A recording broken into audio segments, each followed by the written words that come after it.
नमस्कार दोस्तों, स्वागत है आप सभी का स्टडी आईक्यू में। मैं हूं आपका दोस्त राहुल सायगांवकर और आज हम लोग एक बहुत ही दिलचस्प और बहुत ही ज़रूरी विषय पे चर्चा करने वाले हैं। हमारी चर्चा का विषय है ऑपोजिशन यानी कि विपक्ष। ये बहुत ही ज़रूरी चर्चा रहेगी आपके लिए, स्पेशली अगर आप एक एस्पिरेंट है यूपीएससी सिविल सर्विसेज की या फिर स्टेट पीएससी के, जहाँ पे मेंस पे सवाल आ सकते हैं ऑन ऑपोजिशन। इनफैक्ट इस डिस्कशन के दौरान ही मैं आपको बता दूंगा कि किस तरह के सवाल आ सकते हैं और इस हेडिंग से आपको पता चल रहा होगा कि इस डिस्कशन का थीम क्या होगा। India's leaderless opposition. आज हम लोग बात करेंगे इंडिया की ऑपोजिशन की क्या हालत है आज, क्या फोरकास्ट हो सकता है 2024 का। Will the opposition sort it's act in the next 2 years, ये हमारी चर्चा का विषय रहेगा। लेकिन ये हम लोग बात करेंगे in the second half of our discussion. पहले हाफ में हम लोग बात करेंगे क्यों एक विपक्ष बहुत ज़रूरी होता है किसी भी लोकतंत्र में। Why an opposition is needed for a thriving democracy. साथ ही साथ हम लोग इतिहास देखेंगे विपक्ष का, 1950 से 2022 तक किस तरह विपक्ष इवॉल्व हुआ है। what has been the development during the Nehruvian era. Later on will reach till the Modi administration 2022. ये रहेगा थीम हमारी चर्चा का। थोड़ा सा लंबा डिस्कशन रहेगा, so be ready for a long haul. और ये सारी इन्फॉर्मेशन लेने के लिए मेरे साथ बने रहिए स्टडी आईक्यू पे। और अगर आप तैयारी कर रहे हैं कॉम्पिटिटिव एग्जाम्स की, to visit our website. You can also download our app from Google Play Store, जहाँ पे आपको सारी जानकारी मिल जाएगी। And do not forget to use the code राहुल33, capital Rahul without any space 33, कोई स्पेस नहीं देना है। कोई भी कोर्स आप खरीदे स्टडी आईक्यू पे, आपको 33% का डिस्काउंट मिलेगा ऑन एनी कोर्स। चलिए चर्चा शुरू करते हैं। सबसे पहले बात करते हैं why are we discussing about opposition at all. देखिए, हम जानते हैं कि हाल ही में 5 लेजिस्लेटिव असेंबलीज का इलेक्शन हुआ। गोवा में हुआ, मणिपुर, पंजाब, यूपी, उत्तराखंड, 5 राज्यों में इलेक्शन हुआ। मार्च 10 तारीख को रिजल्ट भी आए। सभी की नज़र इन इलेक्शन के रिजल्ट्स के ऊपर थी। क्यों? क्योंकि इन रिजल्ट से हम लोग इंडिया की ऑपोजिशन के बारे में कुछ फोरकास्ट ज़रूर लगा सकते थे। और जैसे ही रिजल्ट आया उसके बाद कुछ चीज़ें क्लियर भी हुई कि इंडियन ऑपोजिशन अभी भी शैम्बल्स में ही है। सबको लग रहा था कि 5 राज्यों में इलेक्शन चल रहे थे, 4 राज्यों में बीजेपी ने जीत दर्ज की, 1 राज्य में पंजाब में आम आदमी पार्टी ने जीत दर्ज की। लेकिन इस पूरे इलेक्शन रिजल्ट ने मैटर्स कॉम्प्लिकेट कर दिए फर्दर फॉर द ऑपोजिशन। कुछ चीज़ें क्लियर हुई with respect to Indian national Congress, कुछ चीज़ें क्लियर हुई with respect to other parties also. कैसी अपोजिशन की शक्ल रहेगी 2024 तक, इसके ऊपर हम लोग अंदेशा लगाएंगे। लेकिन उससे पहले हम लोग बात करते हैं विपक्ष क्यों जरूरी है। Why an opposition is needed. सबको लगता है कि विपक्ष का कुछ काम नहीं होता। विपक्ष का काम क्या होता है कि केवल अपोज करना ही चीज़ों नहीं। अगर हम लोग एक हेल्दी, एक थ्राइविंग डेमोक्रेसी, लोकतंत्र में रहना चाहते हैं तो विपक्ष वहाँ पे बहुत ज़रूरी होता है। इनफैक्ट जो मैंने स्टेटमेंट यहाँ पे लिखा हुआ है, for a healthy parliamentary democracy it is imperative that there should be a strong and constructive opposition. Just इसके सामने एक आप पॉइंटर दे दीजिए, discuss, it becomes a potential mains question. तो क्यों विपक्ष बहुत ज़रूरी होता है? देखिए, विपक्ष के काफ़ी ज़्यादा रोल्स होते हैं। सबको लगता है कि विपक्ष केवल अपोज करता है, नहीं। That is this phenomena which is going on for last 10 to 20 years, right. इसकी वजह से अपोजिशन से बहुत से लोगों का भरोसा उठ रहा है। लेकिन अपोजिशन, विपक्ष का बहुत ज़रूरी काम होता है। सबसे ज़रूरी काम होता है सरकार से अकाउंटेबिलिटी पूछना। सरकार जो भी डिसीजंस ले रही है, सरकार से पूछना है कि ये डिसीजन क्यों लिया, आपने इतने पैसे खर्च क्यों किए। बजट सेशन में हम लोग देखते हैं, मॉनसून सेशन में, विंटर सेशन में ऑपोजिशन सवाल उठाती है और सरकार को जवाब देना पड़ता है। कोविड-19 क्राइसिस में सरकार ने कैसे हैंडल किया, अगर कोई प्रॉब्लम आ रही है सरकार क्या करेगी, चाइना अगर अग्रेसिव बन रहा है what would be the response of government. ये सब चीज़ें हैं कि सरकार को अकाउंटेबल रखे। और ये रोल किसका है? ये रोल है ऑपोजिशन का। और अगर ऑपोजिशन वीक रही तो सरकार अथॉरिटेरियन बन सकती है। इसका दुष्परिणाम पूरे लोकतंत्र पे ही हो जाता है। इसके अलावा एक और बहुत ही इंपॉर्टेंट रोल है कि कॉन्स्टिट्यूशनल वैल्यूज़ को अपहोल्ड करें। साथ ही साथ ये इंश्योर करे कि जो सरकार, जो भी रूल कर रही है सरकार देश में, वो सरकार संविधान के दायरे में काम करे, कि संविधान को ब्रेक ना करे, संविधान के प्रोविजंस को ब्रेक ना करे, कुछ ऐसे डिसीजंस ना ले जिससे कि संविधान के ऊपर खतरा आ सकता है। ये भी एक बहुत बड़ा रोल होता है ऑपोजिशन का। इसके अलावा एक बहुत ही इंपॉर्टेंट कहावत है, ये कहते हैं कि weak opposition and irresponsible government they are a recipe of disaster. पूरे देश को बर्बाद कर सकता है ये रेसिपी। इनफैक्ट ये भी एक सवाल बन सकता है, weak opposition and irresponsible government are a recipe for disaster. Elaborate या फिर डिस्कस, इसके ऊपर एक कीवर्ड दे दीजिए तो ये भी एक सवाल बन जाता है। ये बहुत ही डेंजरस कॉम्बो है। राइट। अगर ऑपोजिशन नहीं है, विपक्ष नहीं है, और अगर सरकार इररिस्पॉन्सिबल रही तो देश ही बर्बाद हो जाएगा, लोकतंत्र खत्म हो जाएगा। इसके अलावा विपक्ष का काम होता है कि पॉलिटिकली एजुकेट करे लोगों को। एरिस्टोटल ने कहा है सबसे ज़रूरी ड्यूटी इंडिविजुअल्स की क्या होती है कि आप अपनी सिविक एक्शंस अदा करें, यानी कि पॉलिटिकल प्रोसेस में आप पार्टिसिपेट करें। तो विपक्ष का ये काम होता है कि लोगों को एजुकेट करे। Political education is one of the important role of opposition. Giving a constructive feedback is an important role of opposition. आजकल अगर हम लोग बात करें, अपोजिशन से बहुत से लोगों का भरोसा क्यों उठ गया। अगर हम लोग पिछले 10 से 20 सालों की बात करें, 2 दशकों में हम लोग बहुत बार चर्चा कर चुके हैं पार्लियामेंट्री डिक्लाइन। ये क्यों? क्योंकि विपक्ष हैज़ नॉट बीन कंस्ट्रक्टिव। मूल मुद्दों पे राजनीति नहीं हो रही है। राजनीति किस चीज़ की हो रही है कि पार्लियामेंट को रोका जाए, एडजर्नमेंट किया जाए, पार्लियामेंट स्थगित हो जाता है, पार्लियामेंट में काम नहीं होता है, तो ये एक मौका मिलता है सरकार को कि वो अपने से जल्दी से बिल्स को एक्ट्स में तब्दील कर दे। इसीलिए हम लोगों ने देखा प्रोटेस्ट देगा, farm protest. Why? Because there was no debate, no deliberation.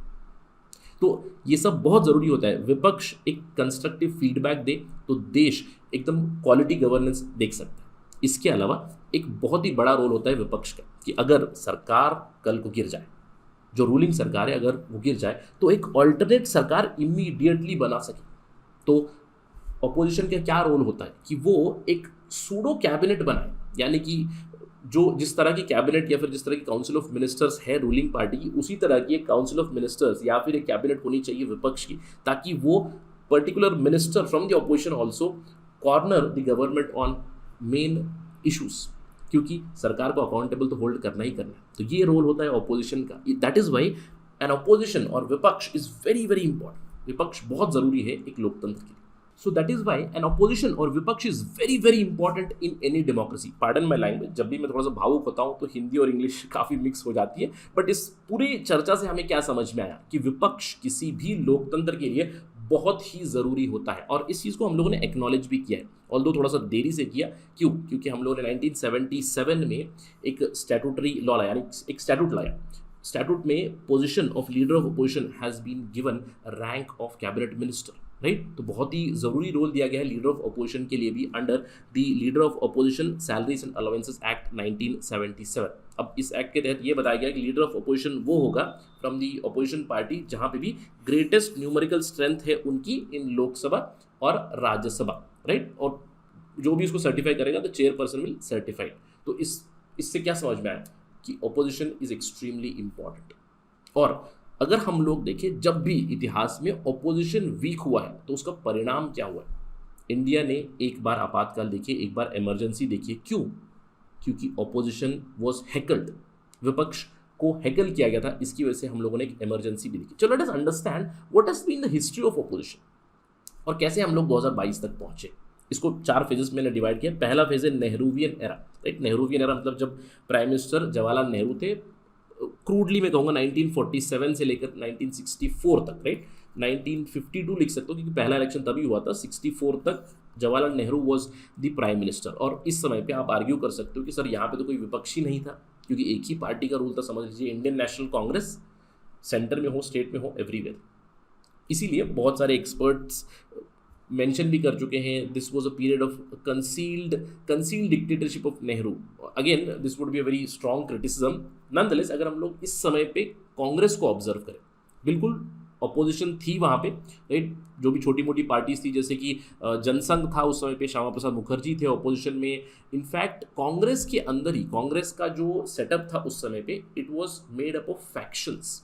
और जो भी पॉलिटिकल एक्सपर्ट्स एनालिस्ट हैं इस एरा को जो भी देखते हैं वो कहते हैं कि ऑपोजिशन ऑल्दो फॉर्मली नहीं था, लेकिन कांग्रेस के भीतर ही इतने ज़्यादा फैक्शंस थे, वो खुद ही ऑपोजिशन का रोल अदा करते थे। और उस समय पे कांग्रेस के विदिन जो भी आवाज़ें आती थी, ये कहते हैं कि Jawaharlal Nehru he did give cognizance to those voices. That is why the Congress itself acted as a opposition during the Nehruvian era. लेकिन फॉर्मली मैं कहूँगा विपक्ष क्यों आया? विपक्ष आया during the Indira Gandhi regime. क्यों? Because Indira Gandhi centralize the powers. Indira Gandhi ने प्राइम मिनिस्टर्स ऑफिस को इतना ज़्यादा स्ट्रॉन्ग किया जिसकी वजह से विपक्ष उभरा। 1967 में क्या हुआ? मैं यहाँ पे लाल बहादुर शास्त्री के पीरियड को डिस्कस नहीं कर रहा हूँ, काफ़ी छोटा सा पीरियड था। लेकिन अगर हम लोग विपक्ष की डेवलपमेंट की बात करें, 1967 में क्या हुआ? 9 राज्यों में नॉन कांग्रेस पार्टीज आई। इसके बाद 10 साल के बाद क्या हुआ, 1977 में क्या हुआ, एक ऑपोजिशन जो थी जनता पार्टी, उसने सरकार बनाई केंद्र लेवल पे। अब ये सब क्यों हुआ, क्यों? क्योंकि 1967 से लेकर 1975 तक कंटिन्यूअसली ऑपोजिशन को हैकल किया गया। हम लोग जानते हैं 1975 में इमरजेंसी आई, ऑपोजिशन की आवाज़ अगर दबा दी जाए तो क्या होता है, हम लोगों ने देखा है 1975 2 साल इमरजेंसी पीरियड हम लोगों ने एक्सपीरियंस किया। उसके बाद 1977 में जब इलेक्शन हुआ तो जनादेश क्या आया, कांग्रेस की सरकार गिर गई। उसके बाद एक कोएलिशन सरकार आई जनता पार्टी, यानी कि ऑपोजिशन पावर में आ गई। ऑल्दो 1980 के बाद फिर से इंदिरा गांधी की सरकार आई, देन राजीव गांधी सरकार आई, बट 1989 के बाद क्या हुआ, 1989 के बाद से कोएलिशन एरा शुरू हुआ। और इस एरा में अगर हम लोग बात करें, सभी टाइम पे एक ऑपोजिशन तो ज़रूर बरकरार था। क्यों? क्योंकि देखिए कोएलिशन एरा में हो या फिर एडवांस्ड जो भी 1990s के बाद इलेक्शंस हुए, उसमें एक नया ट्रेंड शुरू हुआ कोएलिशन सरकारों का। तो दो कोएलिशंस डेवलप हुए, एक तरफ एनडीए यानी कि बीजेपी लेड कोएलिशन, दूसरी तरफ UPA United progressive alliance develop हुआ। और जब भी किसी की भी सरकार थी, 1999 से 2004 तक एनडीए की सरकार थी, तो यूपीए विपक्ष में था, नंबर्स भी काफ़ी अच्छे थे और कोएलिशन गवर्नमेंट था। इसीलिए coalition government itself acts as some sort of an internal opposition for sure, right. इसके अलावा जब यूपीए था 10 सालों के लिए, 2004 से लेकर 2014 तक, तब एनडीए वॉज इन अपोजिशन। और अपोजिशन ऑफ कोर्स हम लोग ये भी बात कर चुके हैं कि इस समय पे अपोजिशन ने मूल मुद्दों पे लोकतंत्र जरूर नहीं किया, इसकी वजह से पार्लियामेंट्री डिक्लाइन के बारे में बात करते हैं, but nonetheless opposition was there, एक विपक्ष जरूर था।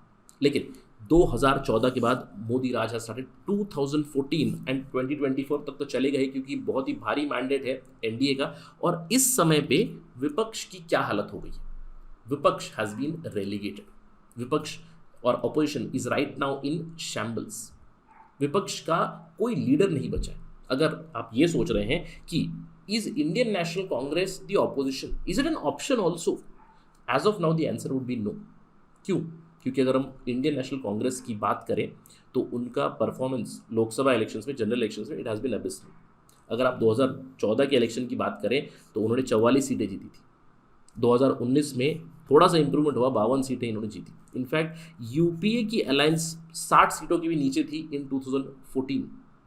तो इसका मतलब क्या है कि कोई स्ट्रॉन्ग अपोजिशन नहीं है। इनफैक्ट 2014 के बाद एक डिबेट ही छिड़ा था कि कोई लीडर ऑफ अपोजिशन होना चाहिए, नहीं होना चाहिए। क्यों? क्योंकि जो मैंने आपको रूल बताया था, जो स्टैट्यूट आया था salary and allowances of leader of opposition, उसके अंदर एक अनसेड रूल था कि कम से कम 10% सीटें होनी चाहिए, 10% सीटें होनी चाहिए लोकसभा में, यानी कि 55 सीटें होनी चाहिए, तब लीडर ऑफ अपोजिशन बन सकता है। लेकिन दोनों ही इलेक्शंस में कांग्रेस के पास वो नंबर्स नहीं थे। फिर इवेंचुअली उस लॉ को ही अमेंड करना पड़ा क्योंकि leader of opposition has been a part and parcel of many committees for appointment of many government functionaries। तो इसके लिए इस चीज़ को बदला गया, सिंगल लार्जेस्ट पार्टी या फिर लार्जेस्ट पार्टी जो भी है लोकसभा राज्यसभा में, उसे लीडर ऑफ अपोजिशन घोषित करने लगे। अब इस चीज़ से क्या पता चलता है कि INC is not an option. In fact अगर हम लोग इन 5 इलेक्शंस की बात करें जो रिसेंट टाइम में हुए, तो वहाँ पे क्या हुआ उससे भी क्लियरली आ गया, ये पता चल चुका है that Indian national Congress is not capable of playing a role of that opposition. इन 5 राज्यों में हुआ क्या, चलिए बात करते हैं 5 राज्यों में कांग्रेस की क्या परफॉर्मेंस रही। सबसे पहले पंजाब की बात करते हैं। क्यों? क्योंकि पंजाब में कांग्रेस वाज रूलिंग। अब इलेक्शन के बाद क्या हुआ, they lost very badly, not to BJP, they lost to Aam Aadmi Party. इतना बड़ा मैंडेट आया, 92 seats out of 117 seats to Aam Aadmi Party. क्या ये एंटी इनकम्बेंसी थी? We do not know. क्या ये आपकी वेव थी? परहैप्स यस, बट इससे क्या पता चला कि Indian national Congress it lost a state which they were holding. Uttarakhand में ऐसा लग रहा था कि वो स्टिफ कंपटीशन देंगे, लेकिन उत्तराखंड में भी they lost their former chief ministerial candidate, he also lost the seat. Manipur में कांग्रेस के पास पहले 2017 में 27 सीटें थी, इस बार केवल 5 सीटें। गोवा में ऐसा लग रहा था कि they could give a competition to BJP, पहले उनके पास 17 सीटें थी, their number again fell to 11। Everywhere negative approach. UP की तो बात ही छोड़ दीजिएगा, यूपी में इनफैक्ट जो कांग्रेस की यूथ लीडरशिप कहते हैं, राहुल गांधी, प्रियंका गांधी प्रभारी थी यूपी में, 2 सालों से यूपी में काम कर रही थी। इस बार उन्होंने एक बेट भी किया था, एक वुमेन सेंट्रिक मैनिफेस्टो लेके आई थी, लेकिन performance ultimately 2 seats out of 403। इस चीज़ से क्या पता चल जाता है कि Indian national Congress is not an option, they are not opposition or perhaps they cannot be an opposition for 2024। इस तरह का एक फोरकास्ट हम लोग जरूर लगा सकते हैं। अब रहा दूसरा सवाल, अगर कांग्रेस नहीं है तो कौन? Will it be a third front then? क्यों? क्योंकि अगर हम लोग बात करें, अगर पॉलिटिकल साइंस के पर्सपेक्टिव से देखें इसको, एक लॉ है डुवेर्जस लॉ जो कहता है कि first pass the post system में अल्टीमेटली टू पार्टी सिस्टम में ही हम लोग धीरे धीरे मूव होते हैं, राइट। और हम लोगों ने देखा भी है, टू पार्टी सिस्टम नहीं, मैं कहूँगा टू अलायंस सिस्टम, एनडीए और यूपीए की अलायंस। लेकिन अभी फिलहाल UPA alliance is in shambles, तो क्या थर्ड फ्रंट एक विकल्प हो सकता है? Perhaps in 2024 are we looking at a third front. अब ये थर्ड फ्रंट क्या होता है? थर्ड फ्रंट वो ऑप्शन है जहां पे अलग अलग छोटी छोटी पार्टीज, रीजनल पार्टीज एक कोएलिशन बनाती है, एक अलायंस बनाती है, ताकि वो इंडियन नेशनल कांग्रेस और बीजेपी का ऑल्टरनेटिव बने। ना हमें बीजेपी चाहिए ना हमें कांग्रेस चाहिए, इसलिए एक तीसरा विकल्प बनाते हैं, उसे कहते हैं थर्ड फ्रंट। अब ऐसा कोएलिशन एरा में हो भी चुका है कि थर्ड फ्रंट की सरकारें आ चुकी है, लेकिन थर्ड फ्रंट की बहुत ज़्यादा प्रॉब्लम्स भी रह चुकी है। देखिए, नेशनल फ्रंट सरकार आई थी, केवल 1989 से 1991 तक चली, वीपी सिंह की सरकार थी। उसके बाद यूनाइटेड फ्रंट की सरकार आई 1996 से 1998, क्योंकि ना एनडीए के पास नंबर्स थे ना यूपीए के पास नंबर्स थे, तो थर्ड फ्रंट ने नंबर्स कर दिए with outside support from communist parties and many a times from NDA and UPA also, right. तो उन्होंने सरकार बनाई, यहाँ पे भी दो प्राइम मिनिस्टर्स थे, I K Gujral, H D Deve Gowda, different presidents, but they could not sustain. इसके बाद फिर से 1999 में इवेंचुअली फिर से एनडीए आई अंडर अटल बिहारी वाजपेयी, एक कोएलिशन सरकार उन्होंने चलाई, 20 से भी ज़्यादा पार्टीज थी उसमें। उसके बाद मनमोहन सिंह की सरकार आई 10 सालों की, लेकिन विपक्ष दोनों समय पे भी था, राइट। लेकिन अभी सवाल उठता है, कौन है विपक्ष? Is third front a possibility?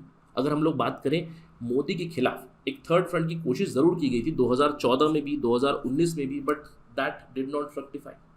In fact 2019 के बाद केसीआर, तेलंगाना का जो चीफ मिनिस्टर है, उन्होंने ये कहा था कि I have around 120 leaders with me and will form a federal front after 2019 polls if required, so that we take on BJP, BJP's juggernaut, it can be stopped by a federal front, ये बताया गया था। In fact बहुत सारी meetings भी हुई, केसीआर, तेलंगाना के chief minister, Mamata Banerjee, दूसरे जो भी रीजनल पार्टीज है, from UP, from Odisha, many regional parties, they did meet and they spoke of federal fund, लेकिन 2019 में तो हो नहीं पाए। क्या 2024 में फेडरल फ्रंट बन सकता है क्या? क्योंकि हमें पता चल चुका है कि Indian national Congress it does not look like a real opposing candidate, right. Is federal front possibility? May be, लेकिन फेडरल फ्रंट की भी बहुत सारी प्रॉब्लम्स हो जाती है। क्यों? सबसे बड़ी प्रॉब्लम होती है फेडरल फ्रंट में, इतनी सारी पार्टीज आ चुके हैं, इतने सारे लीडर्स आ चुके हैं, सबको प्राइम मिनिस्टर बनना होता है। यही हम लोगों ने प्रॉब्लम पहले भी देखी। There are so many aspiring leaders, in fact it has been a dream of many regional leaders, जैसे कि मुलायम सिंह यादव हो, लालू प्रसाद यादव हो, शरद पवार हो, बहुत सारे लीडर्स हो गए, right. They all aspire to become prime minister. अभी भी if you talk about federal front, will KCR be prime minister? Will Mamata Banerjee be the prime minister, right? और विल अरविंद केजरीवाल भी प्राइम मिनिस्टर, या फिर अखिलेश यादव प्राइम मिनिस्टर बने? कौन प्राइम मिनिस्टर बनेगा? ये सवाल जरूर रह जाता है। इसके अलावा जब हम लोग थर्ड फ्रंट की बात करें, फेडरल फ्रंट की बात करें, तो आइडियोलॉजिकल डिफरेंसेस जरूर रहेंगे। क्यों? क्योंकि parties have different ideologies, they are forming an alliance, they are forming a front to oppose some other power from not coming in to power. Basically किसी और पावर को रोकने के लिए मैंने एक फ्रंट बनाया। यहाँ पे एनडीए को रोकने के लिए अगर फेडरल फ्रंट आया तो आइडियोलॉजिकल डिफरेंसेस तो रहेंगे। तो अगर आइडियोलॉजिकल डिफरेंसेस है तो कार्डर मैनेजमेंट कैसे करेंगे? अब कार्डर मैनेजमेंट का मतलब क्या होता है कि जनरल इलेक्शन में पार्टीज मिलकर लड़ रही है। Let us take an example of Maharashtra. देखिए, महाराष्ट्र का एग्जांपल ले, एक तरफ है बीजेपी, दूसरी तरफ बनी हुई है महाराष्ट्र विकास आघाड़ी। 3 पार्टीज है उसमें, कांग्रेस, शिवसेना और एनसीपी। कांग्रेस को हम लोग छोड़ देते हैं। तो अगर इलेक्शन लड़ रहे हैं तो जनरल इलेक्शन में ऐसा लड़ना है कि बीजेपी के खिलाफ एनसीपी के कार्यकर्ता और शिवसेना के कार्यकर्ता साथ में मिलकर काम करना है। लेकिन जब स्टेट इलेक्शन होगा तो फिर से एक दूसरे को अपोज करना है। तो इस कैडर को आप कैसे मैनेजमेंट करोगे? आप लोगों को कैसे मैनेज करोगे? That would be a big problem. अब समझ लीजिए, जैसे जैसे फेडरल फ्रंट बन भी गया, रिजल्ट्स भी आ गए, सरकार भी बना दी, तो कैबिनेट पोस्ट के लिए कंपटीशन हो सकती है। क्यों? क्योंकि बहुत सारी पार्टीज मिली हुई, सबको पोर्टफोलियो चाहिए, सबको रेल मंत्रालय चाहिए, किसी को डिफेंस मंत्रालय चाहिए, किसी को और मंत्रालय चाहिए। अब इसकी वजह से सरकार ही अनस्टेबल बन सकती है। और सबसे बड़ी प्रॉब्लम थर्ड फ्रंट की ये भी होती है कि पॉसिबल पॉलिसी पैरालिसिस हो जाती है। क्यों?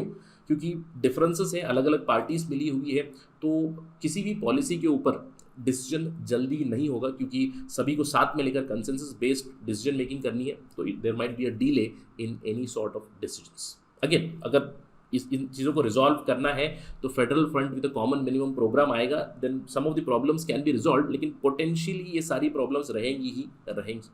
अब समझ लीजिए, खैर कि बन भी क्या फेडरल फ्रंट, कौन रहेगा फेडरल फ्रंट का चेहरा, कुछ फोटोज यहाँ पे दिखाइए मैंने। अब दूसरा एक और सवाल भी बनता है कि कांग्रेस क्या करेगी, क्योंकि इसमें कांग्रेस का भी एक बहुत बड़ा रोल रहेगा।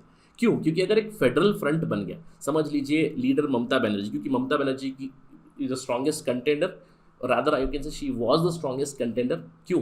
क्योंकि वेस्ट बंगाल में उन्होंने बीजेपी को हराया, और अभी गोवा में एक सेटबैक ज़रूर मिला है, जिसकी वजह से थोड़े से सवाल ज़रूर उठ रहे हैं, क्योंकि गोवा में बहुत ही स्ट्रेंथ से तृणमूल कांग्रेस घुसे थे, लेकिन इलेक्शन में उनको ज़्यादा सक्सेस नहीं मिला है। Rather a popular face for the federal front has been Arvind Kejriwal, एक साइलेंट राइजर है, यानी कि साइलेंटली उनका जो प्रोमिनेंस है वो धीरे धीरे बढ़ रहा है। क्यों? क्योंकि आने वाले समय में हम लोग एक अंदेशा लगा सकते हैं, the next national party would be आम आदमी पार्टी। क्यों?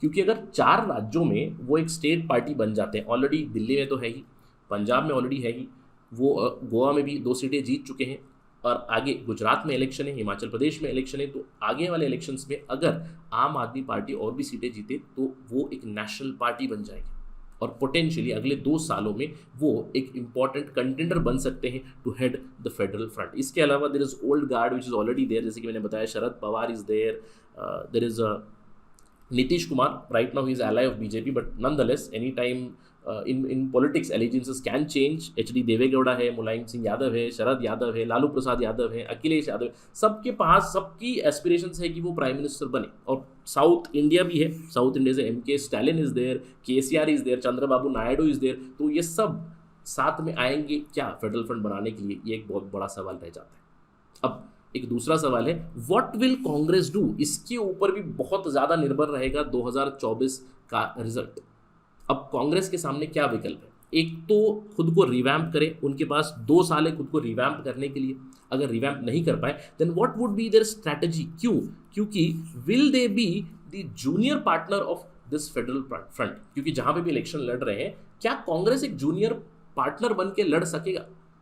क्यों? क्योंकि देखिए ये फ्रंट ही क्यों बन रहा है, to stop the NDA juggernaut, right? तो इसमें अगर कांग्रेस का अल्टीमेट एम वो रहा, will they become a junior partner, and if they become a junior partner will Congress survive? ये सारे सवाल हमारे सामने रह जाते हैं। बट नॉनदलेस इस पूरे डिस्कशन से आपको ये समझना है, अभी भी विपक्ष स्ट्रांग नहीं है इंडिया में, it is right now in the shambles, right? अगले 2 साल है 2024 के लिए, बट नॉनदलेस इस पूरे डिस्कशन का निष्कर्ष क्या निकलता है? विपक्ष बहुत ज़रूरी है किसी भी लोकतंत्र के लिए, और अगर इंडिया को थ्राइव करना है, इंडिया को सर्वाइव करना है, then opposition has to become prominent.